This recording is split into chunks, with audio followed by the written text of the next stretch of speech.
सलामती रहमत और करम हो। हम one of the most important topic of our syllabus करने लगे हैं जिसका नाम है बलूचिस्तान क्राइसिस। ये पाकिस्तान के 4 सूबों में से एक सूबा है जो कि सबसे बड़ा है। टोटल रकबा है उसका ये 43% कंसिस्ट करता है। साउथ वेस्ट के है पाकिस्तान के अंदर, अफगानिस्तान और ईरान के साथ इसका बॉर्डर लगता है। पॉपुलेशन का 4.7% रहता है, ओनली 4.7%। इसका जो कैपिटल है वो कोयटा है। कोयटा यहाँ पे करके है, गवादर यहाँ है और कराची यहाँ सिंध के साथ नीचे है।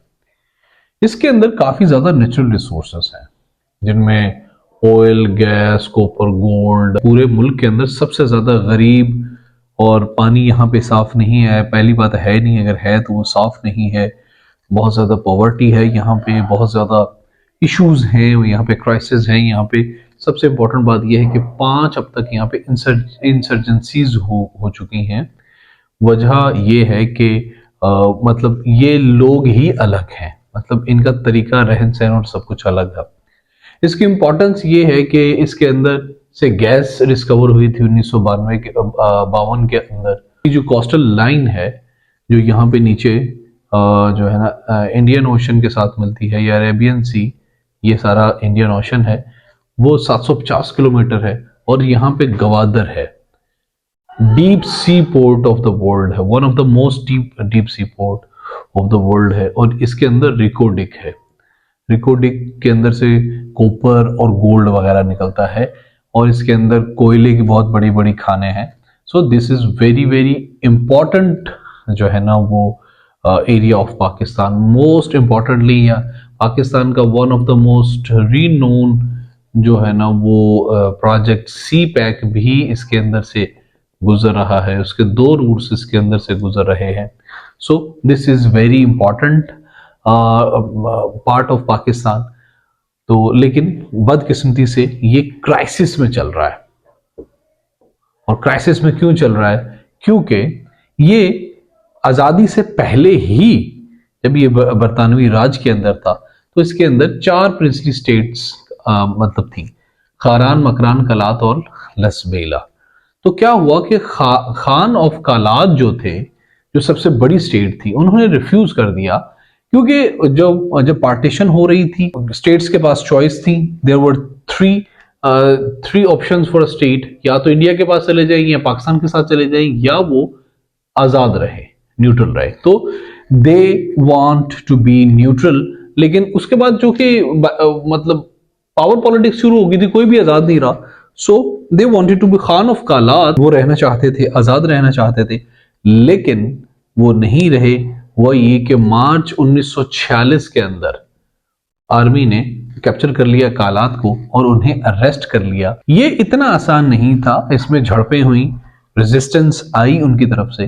So this was the very first time जब पाकिस्तान आर्मी को सिविलियंस ने, जो बलूचिस्तान के सिविलियंस थे, उन्होंने रेजिस्ट किया और इनके दरमियान झड़पें हुई। सबसे पहली इंसर्जेंसी हुई पार्टीशन से मुताल्लिक थी, वो 1948 के अंदर हुई।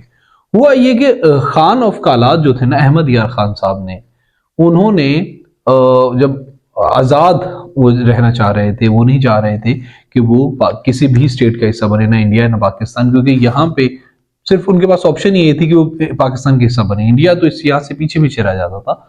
लेकिन मार्च 1948 को आर्मी ने कब्जा कर लिया।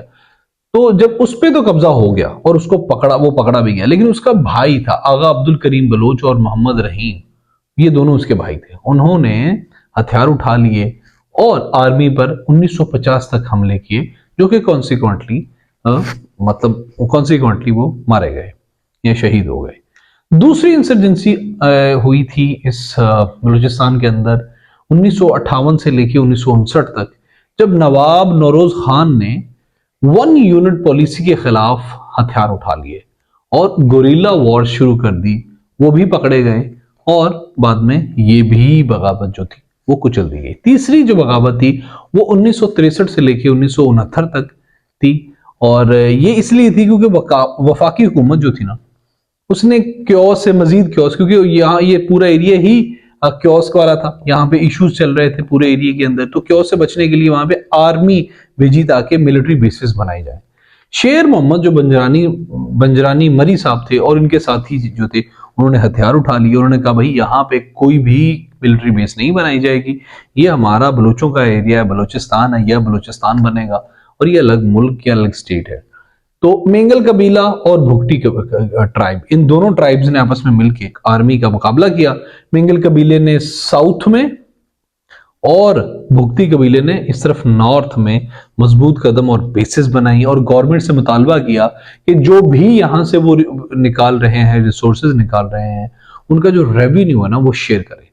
इन लोगों ने, जो उस टाइम वहां पर रेलवे वगैरह गुजर रही थी, जो कारवान वगैरह जाते थे, जो भी पंजाबी देखते थे या जो भी वहां पे लोग होते थे जो ट्रेड करते थे, कराची वाली साइड पे जाते थे, तो लोगों को लूटना और मारना शुरू कर दिया। आर्मी ने जवाब में पूरे के पूरे इलाके तबाह कर दिए क्योंकि वो बहुत ज्यादा मजबूत होते जा रहे थे। 1969 में ये इंसर्जेंसी खत्म हुई और यहिया खान ने 1 यूनिट पॉलिसी खत्म कर दी और पहली मरतबा 1970 के अंदर जो है ना इसको एक्नॉलेज किया गया 4th प्रोविंस। जो चारों वो रियासतें थी, वो जो चारों यूनिट्स थे, उन सब की सबको एक बना के एक 4th प्रोविंस ऑफ पाकिस्तान बना दिया। फिर 1973 के अंदर चौथी इंसर्जेंसी हुई जब भुट्टो ने प्रोविंशियल गवर्नमेंट्स को खत्म कर दिया और मार्शल लॉ इंपोज कर दिया। यहां पे प्रोविंशियल गवर्नमेंट बन गई थी, सब सही चल रहा था, लेकिन भाई साहब ने, भुट्टो साहब ने, शहीद रहमतुल्लाह अलैह ने मार्शल लॉ इंपोज कर दिया और इसने लेड किया इंसर्जेंसी को। खैर बख्श जो मरी थे, उन्होंने बनाई बलोचिस्तान पीपल्स लिबरेशन फ्रंट बनाई और मरी एंड और मेंगल ट्राइब्स ने जो है ना वो आर्मी के खिलाफ, पाकिस्तान आर्मी के खिलाफ जंग लड़ी, जिसमें से 300 से लेकर 400 आर्मी के लोग शहीद हुए और इस जंग के नतीजे में 7,000 से लेकर 9,000 तक बलोच लोग शहीद हुए। फिर पांचवी इंसर्जेंसी 2004 में शुरू हुई जब जो है ना वो वहां पे आर्मी ने रिसोर्सेज एक्सट्रैक्ट वगैरह कर रही थी, वहां से लेके आ रहे थे, तो अकबर भुगती का इन्फ्लुएंस बढ़ रहा था क्योंकि यहाँ पे साथ में वॉर एंड टेरर चल रही थी और अकबर भुगती सर उठा रहा था बहुत ज्यादा। तो उसने, अकबर भुगती ने 2005 के अंदर गवर्नमेंट ऑफ पाकिस्तान से कहा भी आप लोग जो भी यहां से निकाल रहे हो वो बलोचों का है, तो इसीलिए बलोचों का उसको उसमें से हिस्सा दो और हमारे इलाकों को उस पर शामिल करो और हमारे यहाँ पे जो भी सप्लाई यहाँ पे आप लोग यहाँ से लेके जा रहे हो वो सब हमें यहाँ पे प्रॉस्पेरिटी लेके आओ। अकबर भुगटी जो थे ना, उनको 2006 में शहीद कर दिया गया। इस ऑपरेशन के अंदर तकरीबन 60 सोल्जर्स और 7 ऑफिसर्स शहीद हुए। फिर 2009 के अंदर खान ऑफ कलात मीर सुलेमान दाऊद ने अपने आप को रूलर ऑफ बलूचिस्तान डिक्लेयर कर दिया।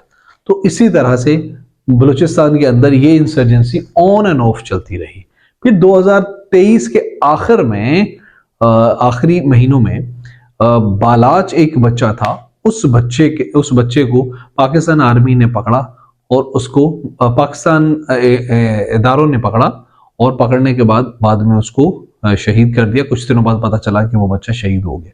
फिर एक इंसर्जेंसी जो है ना वो एक वेव ऑफ इंसर्जेंसी उठी। उन लोगों ने मार्च किया, वहां पे एक मशहूर औरत थी महारंग बलोच, वो पाकिस्तान वो इस्लामाबाद आई, मार्च किया उन लोगों ने अपने जो उनके मिसिंग पर्सन्स थे जितने भी जब से पाकिस्तान बनाया सबके की रिकवरी की बात की, लेकिन at the end of the day उनकी भी निगोशिएशन हुई और वो वापस चले गए। बात कर लेते हैं इंसर्जेंट ग्रुप्स कौन कौन से हैं बलूचिस्तान के अंदर। Balochistan liberation front, Balochistan liberation army, Baloch republican army, Baloch student organisation Azad, united Baloch army, Lashkar Balochistan, लश्कर झंगवी जो कि एंटी शिया है, जो कि बलूचिस्तान के अंदर जो लोग शिया बैठे हुए हैं, ये सब के सब जो है ना वो आपस में एक दूसरे से लड़ रहे हैं और mostly it is more about power, it is more about taking power, it is more about taking sources, it is more about asking share for the natural resources in of Balochistan. So it's less about the welfare or collective welfare, क्योंकि देखिए अब इनमें से अगर कोई भी ऐसी एक ऑर्गेनाइजेशन हो जो कि जो है ना वो आर्मी से लड़ रही है, तो क्या बदले में आर्मी रिटेलिएशन नहीं करती, वहां पे सिविलियंस को नहीं मारती, ये एक आर्मी वाले को मारते हैं आर्मी वाले 10 लोगों को मारते हैं, जो कि यूजुअली दुनिया की कोई भी आर्मी यही करती है। सो आप रेजिस्टेंस नहीं करनी चाहिए। मेरा जाती ख्याल यह है कि इनको इकोनॉमिकली अपने आप को ग्रो करना चाहिए। ये खुद ही सबसे बड़ा बदलाव हो जाएगा। अभी बात कर लेते हैं क्राइसिस के रीजंस कौन कौन सी हैं। सबसे बड़ी बात यह है कि बलूचिस्तान ये चाहता है कि उसको प्रोविंशियल मिल जाए, ऑटोनॉमी मिल जाए। ठीक है, वो जो इतना बड़ा सूबा है वो कहता है कि हमें आजाद कर दो, हमें कुछ खुद मुख्तारी दे दो। चलो आजाद ना करो, लेकिन कम से कम खुद मुख्तारी दे दो।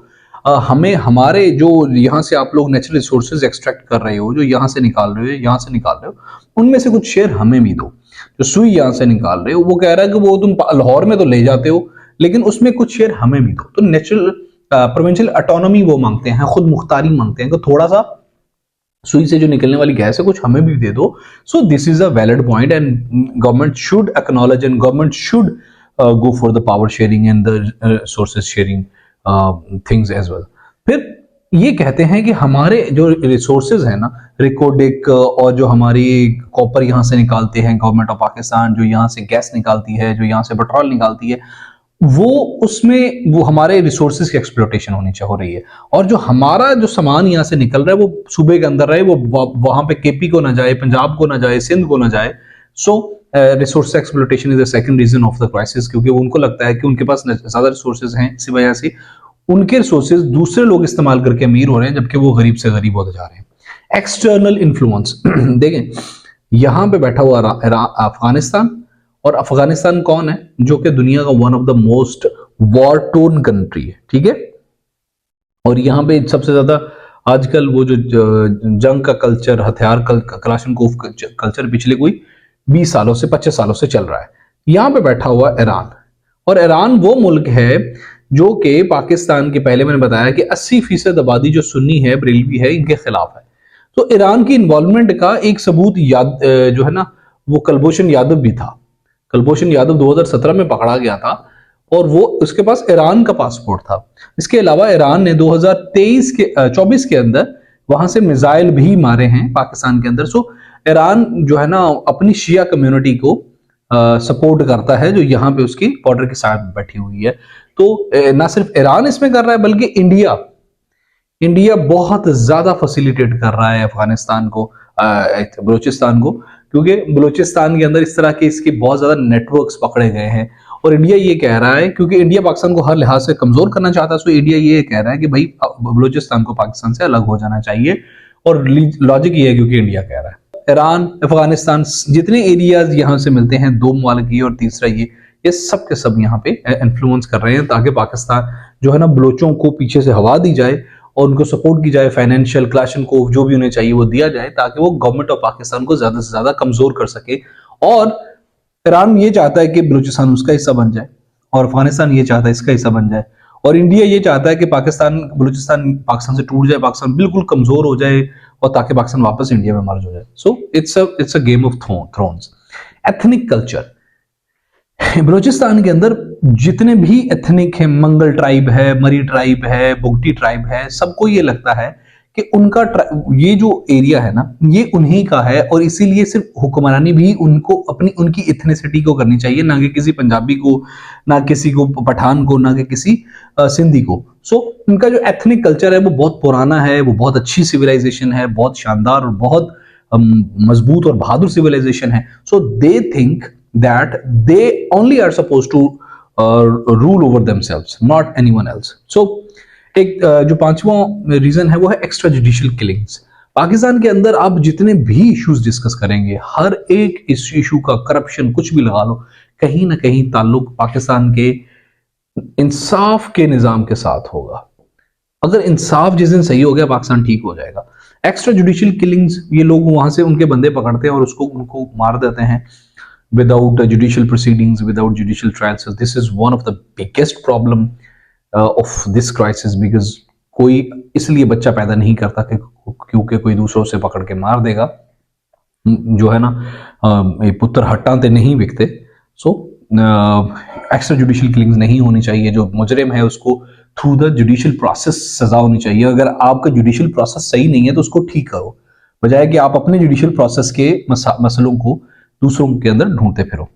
वे फॉरवर्ड की बात करें और कंक्लूजन की बात करें, जो है ना वो जो बलूचिस्तान के जो नेचुरल रिसोर्सेज है उसमें उनको हिस्सा देना चाहिए, बलूचिस्तान की पॉवर्टी पे काम करना चाहिए, बलूचिस्तान के एजुकेशन पे काम करना चाहिए, बलूचिस्तान के लोगों की हालत पे काम करना चाहिए, उनको सैनिटेशन देनी चाहिए, उनको प्रॉपर उनका अच्छा मेयार ज़िंदगी होना चाहिए, ताकि उन लोगों को समझ आए कि जो हमसे निकल रहा है, हमारे पास से जा रहा है, वो हम पे ही लग रहा है। कहीं ना कहीं चलो थोड़ा बहुत हम पे भी लग रहा है, उनको ये लगता है कि जो भी हमारे पास से निकल रहा है वो सबका सब पंजाब को, सिंध को और केपीके को लग रहा है और उनको कुछ नहीं मिल रहा। सो उनके अंदर ये जो नॉन अलाइनमेंट वाला और उनके अंदर ये जो आपस में खुद को रिफ्रेन करने वाला इंग्रेडिएंट है, ये खत्म करना चाहिए। उनकी मेंटालिटी को रिफ्रेश रीबूट करना होगा हमें, उनकी मेंटालिटी को एजुकेट करना होगा, ताकि वो एक जो है ना वो इंक्लूसिवनेस की बात करें, ना कि एक्सक्लूसिवनेस की। पाकिस्तान भाई।